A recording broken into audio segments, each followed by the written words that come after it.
প্রত্যেক জায়গায় গ্রাম-গঞ্জে, বাজারে, দোকান পাশারি, বাড়ি ঘরে প্রত্যেকে আমরা শুনি যে ছেলেমেয়ে ছাড়ান কাড়ান। ছাড়ান কাড়ানের একটাই উদ্দেশ্য, আমি প্রত্যেকে মায়ের উদ্দেশ্যে বলছি, মানে মেয়ের মায়ের উদ্দেশ্যে বলছি।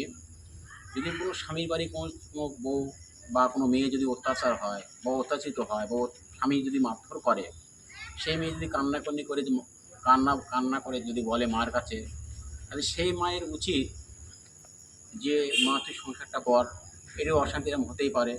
কিন্তু কিছু কিছু মানুষ আছে, কিছু কিছু মা আছে, সেই মেয়েরে বলে তুই জামা পরলে গুছিয়ে চলে আয়, সেই মেয়েরে বলে তুই চলে আয়, সংসার করতে হবে না। কিন্তু এইগুলো ভুল, মেয়ের মাদের ভুল। তার কারণ হচ্ছে সন্তান হাজার ভুল করতে পারে, কিন্তু মা যেন ওই ভুলটা না করে।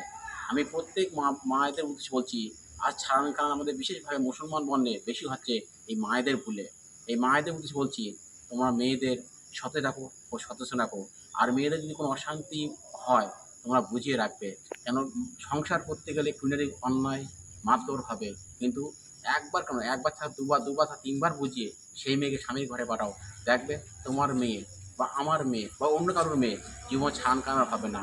এই প্রত্যেক মার উদ্দেশ্য বলছি, মেয়েকে উস্কে দেবেন না, আর মেয়েকে সচেতন রাখবেন, আর মেয়েদের প্রতি ভালোবাসা রাখবেন।